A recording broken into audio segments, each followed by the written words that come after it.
Graças a Deus. Meus queridos, meu cumprimento é com a paz do Senhor Jesus. Você pode se pôr em pé comigo, por gentileza. Pegue sua Bíblia comigo.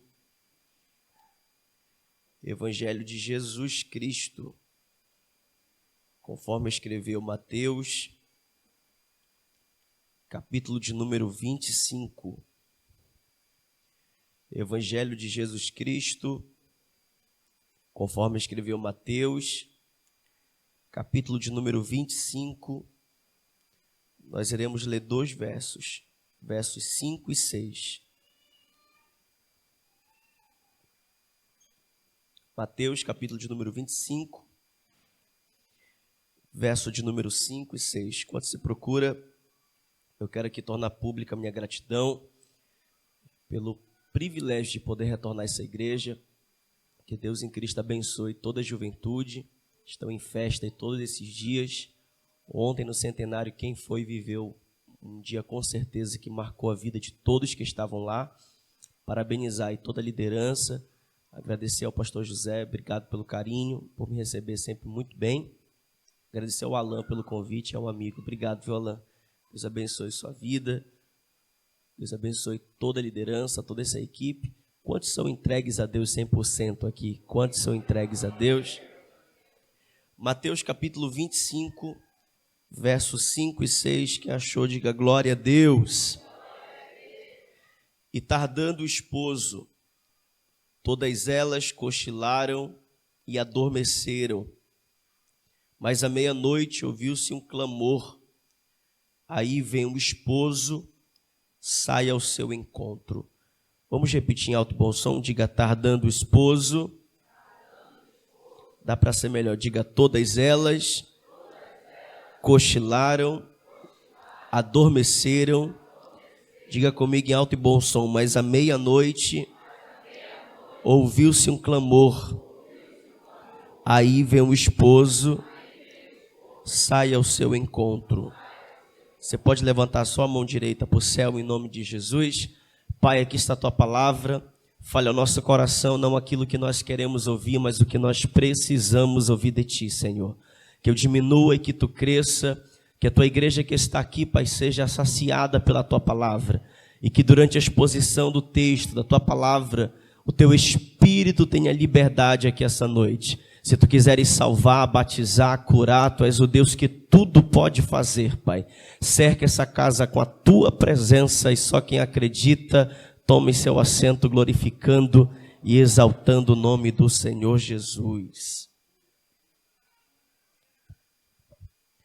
Meus irmãos, olhe para mim aqui. Eu tenho alguns minutos.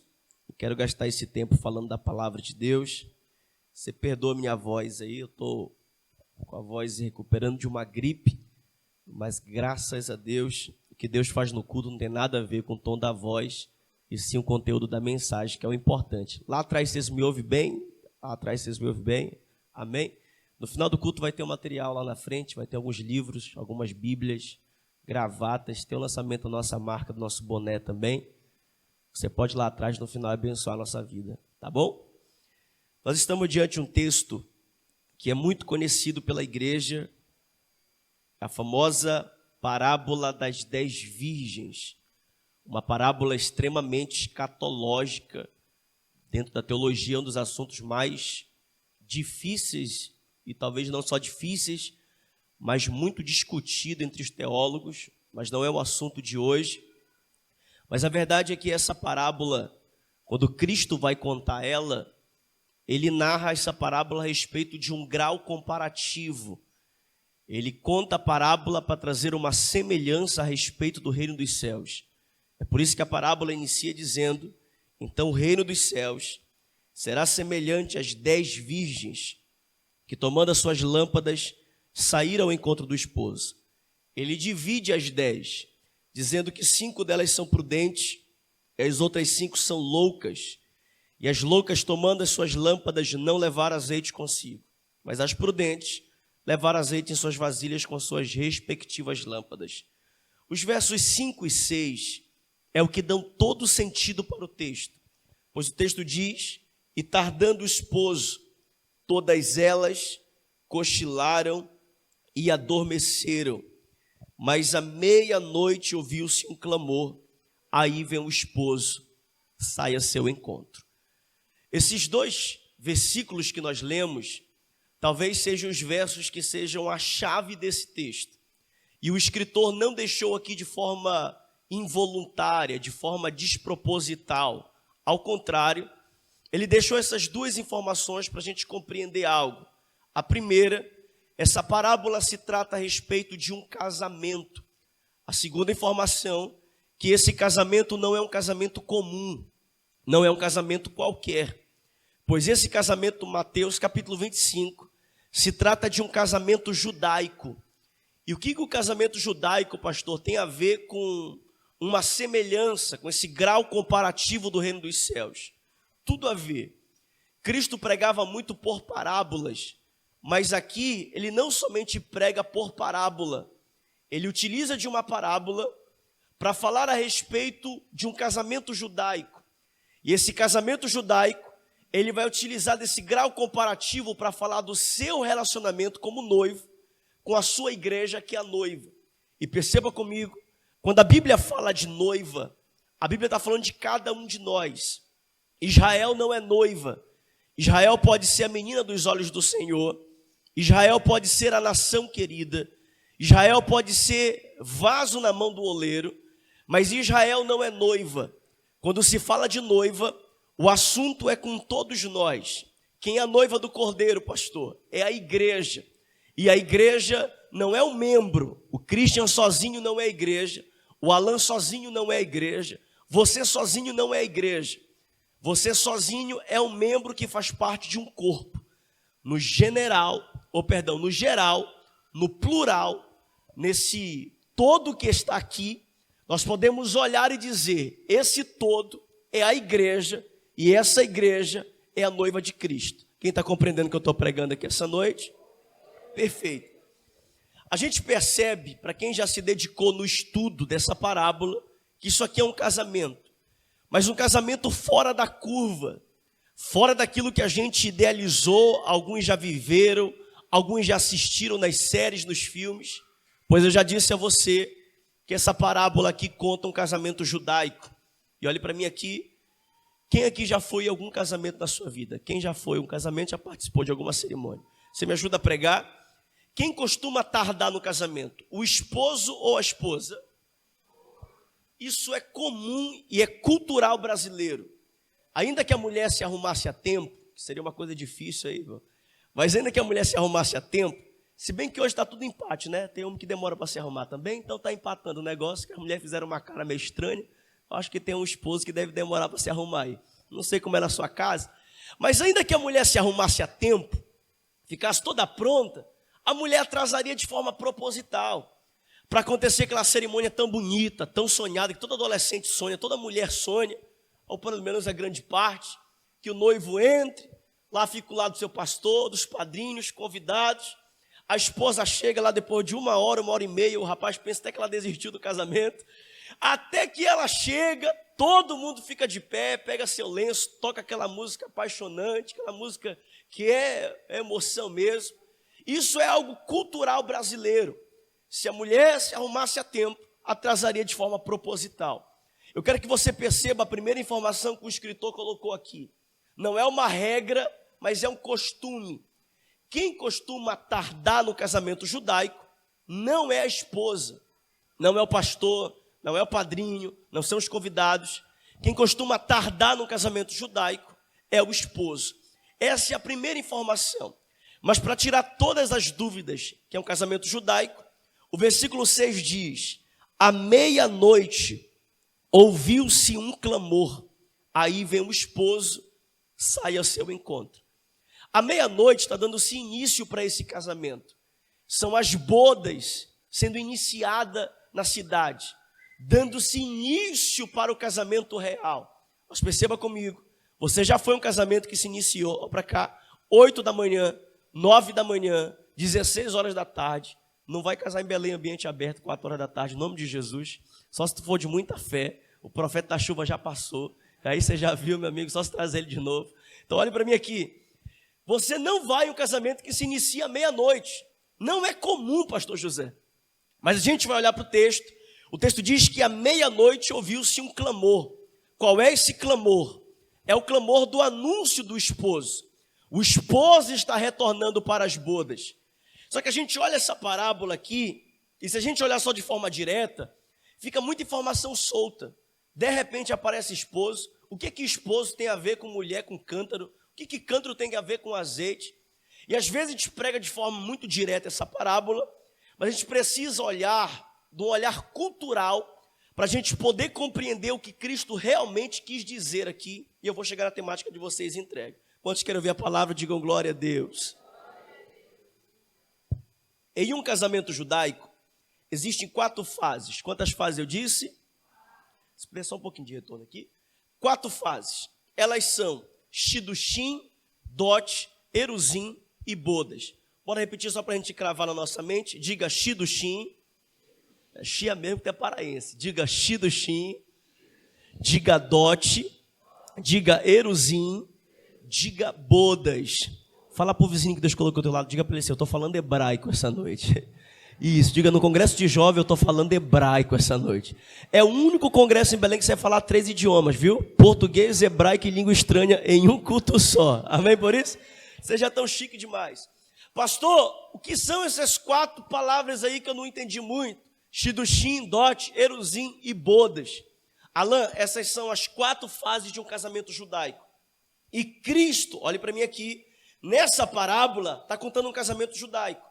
Mas na parábola está falando a respeito das bodas, a 4ª fase de um casamento judaico.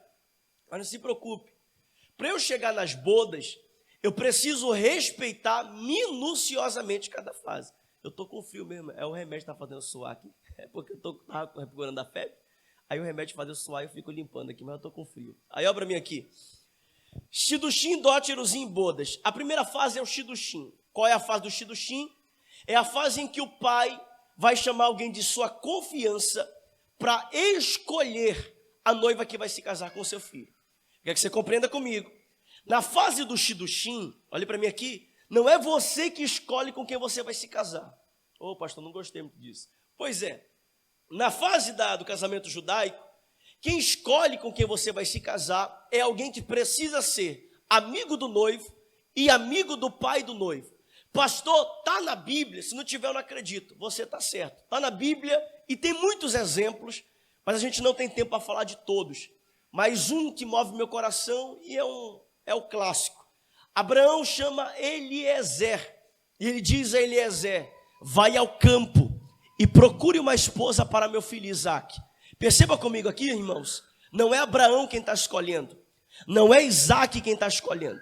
Ele chama Eliezer, que é amigo de Abraão, que é amigo de Isaque. E ele diz a ele, vai ao campo e procure uma moça para meu filho se casar. Eliezer chega ao campo e ele avista uma moça, ainda jovem, de muitas qualidades, em uma linguagem bem jovial. Nossa, que eu também sou jovem, tenho 25 anos. Rebeca era a crush do recinto. Rebeca era a mulher que todo homem desejava casar. Rebeca era aquela jovem que o menino falava assim, estou namorando com ela nem sabe que está namorando comigo. Rebeca era a crush daquele lugar, gente. Numa linguagem bem jovial mesmo, o congresso de vocês. Era a mulher que chamava a atenção dos outros rapazes. É tão verdade, Rebeca é tão exemplar no seu comportamento, que para alguns teólogos, Rebeca é uma tipologia da igreja no Antigo Testamento. E eu faço questão de citar algumas qualidades para você de Rebeca. A primeira, a Bíblia diz que Rebeca é bela, é graciosa, encantadora. É tão verdade que quando Isaque a viu pela primeira vez, foi amor à primeira vista. Assim como Rebeca é bela, graciosa, encantadora, a igreja de Cristo também é bela, é graciosa, é encantadora. A igreja é formosa, a igreja é eleita de Cristo, a igreja é a noiva do Cordeiro.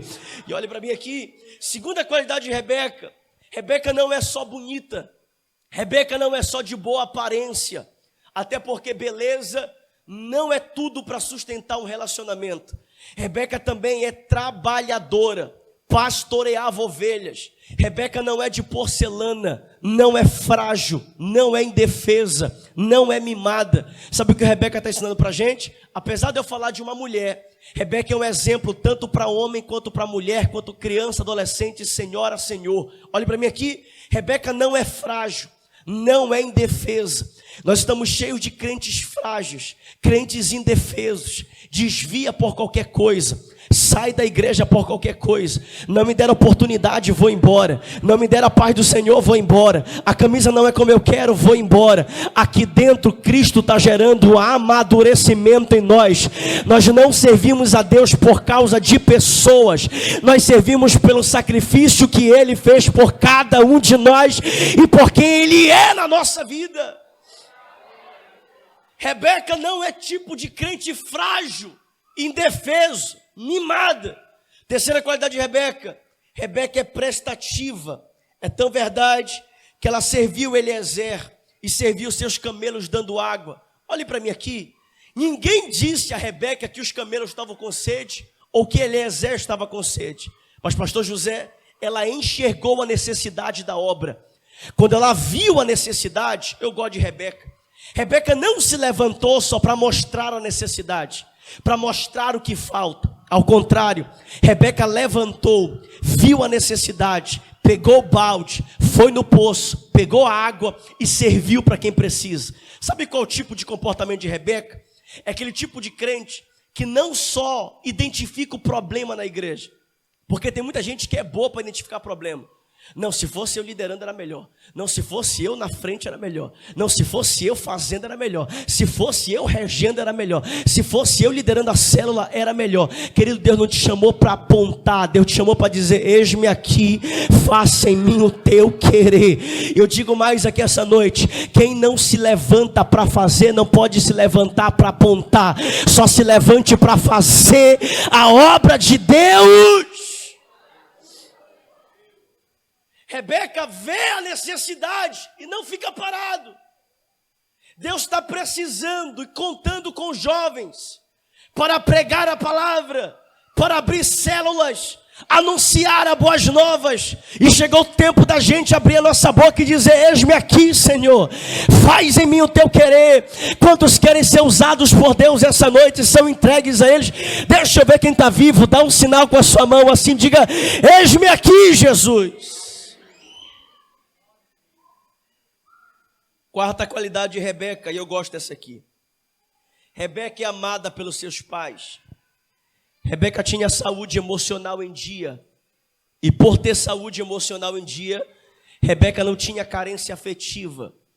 E não precisava se entregar na primeira proposta que aparecia. Eu gosto de Rebeca, gente. Porque Rebeca sabe que é bonita, sabe que é a crush do recinto, sabe que os jovens querem ela. Só para cá. Rebeca não se entrega em qualquer proposta. Rebeca não entra em qualquer porta. Rebeca se guarda. E eu digo mais aqui: Rebeca no texto aqui ainda nem conhece a Deus. E já guarda o seu corpo. Já guarda a sua vida. Porque questão de guardar não está ligado à espiritualidade. Está mais ligado ao meu caráter. Rebeca é uma mulher que se preza. Rebeca nos ensina aos homens que devemos também nos guardar, que o nosso corpo é morada do Espírito Santo de Deus, que não devemos aceitar qualquer proposta, porque Deus tem reservado o melhor para a tua vida. Quinta qualidade de Rebeca: é uma moça que é recatada. É tão verdade que quando ela viu Isaac pela primeira vez, ela cobriu o seu rosto com o véu. Era o primeiro encontro. E ela não queria que Isaac se apaixonasse pela sua beleza antes de conhecer o seu coração. Até porque quem conquista pela beleza, ou quem seduz pela beleza também acaba sendo trocado ou trocada. Rebeca não quer conquistar Isaac pela beleza. Rebeca quer conquistar Isaac pelo seu coração. E ela cobre o seu rosto com o véu. Alguém pode perguntar essa noite: pastor, você esqueceu do texto? É claro que não. Pastor, você veio falar de Rebeca? Também não. O que eu vim pregar essa noite é um pouco da minha história e um pouco da sua história. E eu não tenho dúvidas que ao decorrer da mensagem, e já estou pregando ela, você vai se encontrar em alguma dessas fases. Perceba para mim, eu disse a você que aconteceu um chiduchim de Deus na vida de Rebeca, mas eu quero ver quem é de Bíblia agora. E se eu falar para você essa noite que aconteceu um chiduchim de Deus na tua vida, você acredita nisso? Pastor, como assim? Eu vou melhorar daqui e você melhora daí. A Bíblia diz que não é o pastor quem convence o homem do pecado.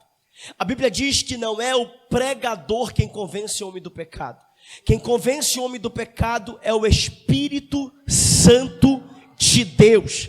Eu vou melhorar. Quem é o Espírito Santo? O melhor amigo do noivo e o melhor amigo do pai do noivo. Quem nos escolheu foi o Espírito Santo. E assim como Eliezer escolheu Rebeca, o Espírito de Deus escolheu a cada um de nós. Se eu não deu glória é porque você não entendeu talvez, mas eu vou melhorar aqui na frente. Escolher Rebeca, pastor, é muito fácil. E eu citei pelo menos 5 qualidades de Rebeca para você. Mas Alain, o que foi que o Espírito Santo de Deus viu em nós? Seres humanos limitados. A Bíblia diz que nós somos pó e pro pó retornaremos. João Calvino disse: se você achar algo de bom em mim, é o Espírito Santo. Se achar algo de ruim, sou eu. O que eu estou pregando para você essa noite foi o que o apóstolo Paulo disse: o amor de Deus é um amor sem motivos. Não havia nada em você que chamava a atenção de Deus, mas Ele te amou, Ele te escolheu, Ele te separou essa noite. Aleluia. Isso já é motivo suficiente para a gente adorar a Deus a noite inteira. Porque não havia motivos para a gente chamar a atenção de Deus e Ele nos escolheu. Deus continuava sendo Deus, independente de cada um de nós, mas Ele te escolheu. Deus continua sendo quem Ele é, você adorando Ele ou não, mas Ele escolheu ter você como adorador. Adorar a Deus é um privilégio, adorar a Deus é uma honra. Eu já estou adorando. Quantos vieram adorar a Jeová aqui essa noite? Eu acho que tem gente que não está ouvindo a minha voz. Quantos vieram adorar a Jesus essa noite? Só quem trouxe o melhor glória, aproveita para abrir a sua boca. Aleluia. A primeira fase do casamento é o chiduchim. Bata no peito e diga: eu fui escolhido. Faz isso para o inferno ficar com raiva. Diga: eu fui escolhido. Pastor, qual é a segunda fase? É o dote. E gente, olha para mim aqui. Quem for bom de Bíblia, quem for espiritual, vai entender o que eu estou pregando aqui sem precisar aplicar. Porque você vai lembrar dessa história. Lembra comigo? É um grau comparativo de casamento judaico com o relacionamento do noivo com a noiva, que é cada um de nós. Nós já fomos escolhidos. Não foi a gente que escolheu Ele. Foi Ele quem nos escolheu. Segunda fase do dote. Na fase do dote, o noivo precisa pagar o valor elevado pela escolha. E isso servia para 3 coisas: preparar o enxoval do casamento da noiva, fazer a aliança da noiva com as dracmas. Se lembra da parábola de Lucas 15, da dracma perdida? Apenas 3 versos, mas isso tem um segredo por trás. Mas isso aqui é uma outra mensagem, se um dia a gente voltar a gente prega ela, tá bom? Mas é segredo nosso, conta pastor não. Aí olha para mim aqui. Terceiro, servia para cobrir as despesas pela perda da filha. Hoje, a mulher já tem mais o seu espaço na sociedade. Antigamente, a mulher tinha dono. Desde os seus 12 anos, a mulher já servia o império. E na maioria das vezes, quem era o dono da própria mulher era o pai. A filha já se tornava uma serva do seu dono, que era seu pai. E quando alguém escolhia a moça para casar, para começar uma nova família, olhe para mim aqui, após ela ser escolhida no chiduchim, o dote é quando o valor precisa ser pago pela escolha.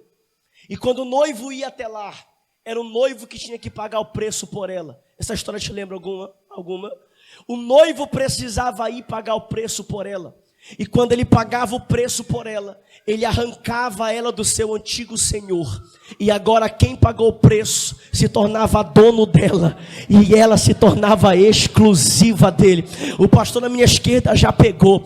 É por isso que um dos últimos brados na cruz do nosso noivo foi: Tetelestai, está consumado. O preço acabou de ser pago. Se puder levantar essa mão direita, melhor. Faz o seguinte, levante as duas mãos na altura do milagre, se você puder. Eu ouço glória a Deus aqui na casa. Eu ouço aleluia aqui na casa. Você pode levantar as duas mãos o mais alto que você puder. Quem trouxe glória, aproveita. Quem trouxe aleluia, aproveita. Deus me trouxe aqui na Assembleia de Deus Guarani para dar essa informação para alguém. O nosso noivo foi quem pagou o preço por cada um de nós. O pecado não é mais teu dono. Nada mais pode te separar do amor de Deus. Nem altura, nem profundidade, nem riqueza, nem pobreza, nem a vida, nem a morte, nada te separa do amor dele. Ele te comprou, ele te lavou, ele te justificou. Só quem é grato, abre a sua boca para adorar a Jesus. Aleluia, aleluia.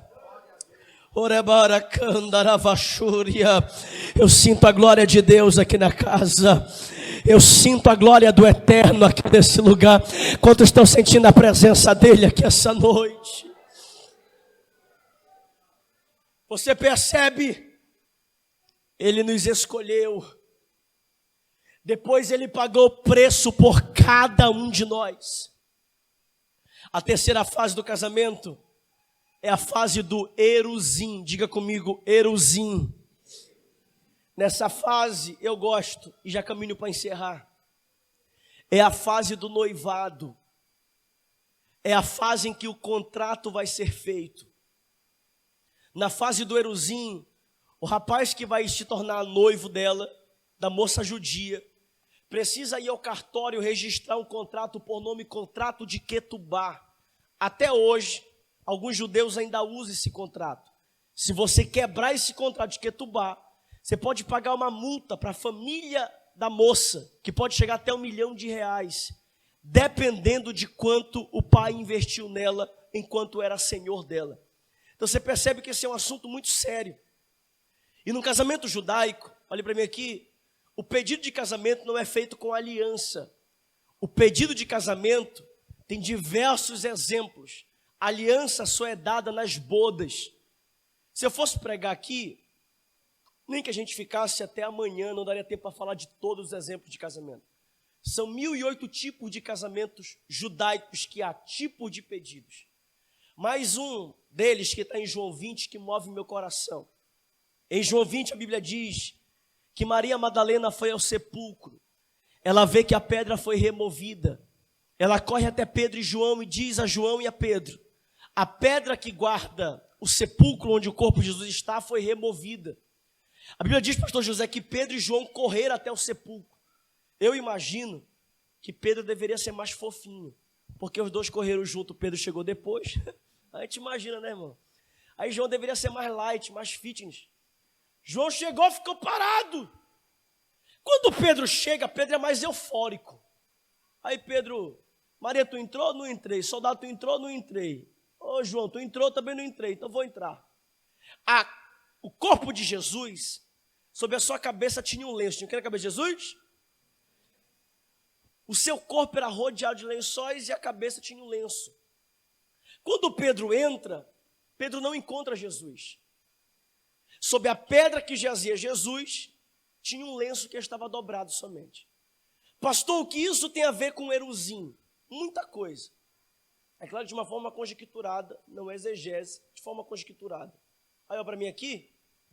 Quando o moço judeu fica interessado numa moça judia, e a moça judia fica interessada em um moço judeu, a moça judia marca um jantar na sua casa.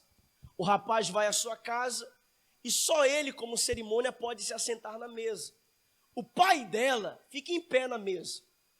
A moça fica de costas para a mesa. Ela não pode olhar para ele.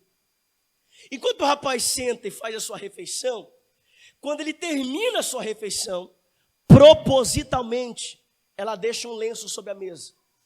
E se esse rapaz, após terminar a refeição, limpasse a sua boca e deixasse o lenço de qualquer maneira, quando ele fosse embora e a porta batesse, a moça tinha autorização de olhar para a mesa somente na ausência do noivo ou do futuro noivo. Quando ele ia embora e a porta batia, ela olhava para a mesa. E via o lenço de qualquer maneira, Alain, ela entendia. Ele foi embora para nunca mais voltar. Porque ele não deseja casar comigo. Ele quis só um relacionamento de temporada. Ele me escolheu, pagou o preço, mas desistiu do casamento. Ele não quer algo eterno comigo. Até porque para os judeus, aliança é coisa eterna. No mundo que a gente banalizou. Porque para o judeu, aliança não tem início e não tem fim. Aquilo que é de aliança é eterno. Por isso que Deus é um Deus de aliança. Aquilo que a gente se envolve com Deus é eterno. É para eternidade. Aí vou melhorar daqui. Ao contrário da história. Se não der glória a Deus que isso aqui é porque está mal. Ao contrário da história. Se o judeu tivesse interesse em casar com a moça judia, após terminar a refeição, ele pegaria o lenço. O seu pescoço, possivelmente estava banhado de mirra. Como diz lá em Cantares capítulo 5, colhi a minha mirra, a minha especiaria. Fui ver a minha amada, bati a porta, velejava, ela dormia. O noivo, quando quer casar, ele vai e colhe a sua especiaria. Seu pescoço ia banhado de mirra. Ele passaria o lenço em seu pescoço. Após isso, dobraria o lenço e deixaria o lenço dobrado sob a mesa. Quando ele ia embora e a porta batia, a moça tinha autorização de olhar para a mesa. E quando via a mesa, enxergava o lenço dobrado, ela entendia duas coisas. A primeira, assim como ele foi, um dia ele vai retornar para as bodas. Porque a partir de agora, a segunda informação, eu não sou mais solteira. Eu acabei de ser pedida em casamento. Aí eu vou para a Bíblia, para quem é de Bíblia. Pedro entra no sepulcro. Ele procura o noivo na direita, não está. Procura na esquerda, não está. Mas sobre a pedra que jazia Jesus, João 20 diz: há um lenço que estava dobrado. Pedro entende a notícia. Ele disse que via, ele veio. Ele disse que morreria, morreu. Ele disse que ressuscitaria, ressuscitou. Pastor, ele disse que vai voltar. Espera, espera, espera. Se entrega para ele, porque uma hora ele volta. Fica de pé comigo essa noite em nome de Jesus.